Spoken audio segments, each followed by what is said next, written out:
बिस्मिल्लाहिर्रहमानिर्रहीम। अस्सलाम वालेकुम रहमतुल्लाहि व बरकातुहू। कैसे हैं आप सब? उम्मीद करती हूँ कि ठीक ठाक होंगे। आज मैं आपके लिए लाई हूँ बहुत ही डिफरेंट हेयर स्टाइल और बहुत ही खूबसूरत। थोड़ी सी तवज्जो और थोड़ी सी मेहनत की ज़रूरत होगी। देखिए,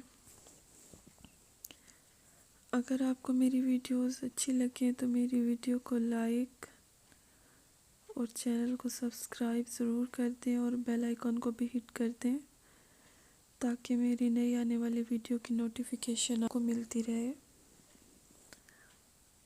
और देखिए, ये ब्यूटीफुल हेयर स्टाइल जो है ये फ्लावर की तरह बन जाएगा अभी।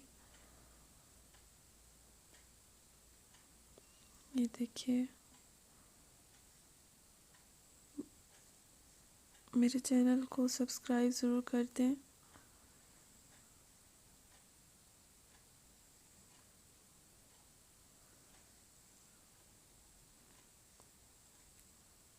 देखिए कितना खूबसूरत बन रहा है हेयर स्टाइल।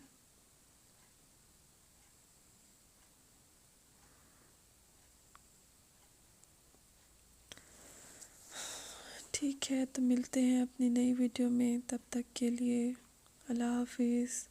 हंसते रहिए, मुस्कुराते रहिए, यूं ही खुशियाँ बिखेरते रहिए, क्योंकि मुस्कुराना भी एक इबादत है। Thank you for watching. अल्लाह हाफिज़।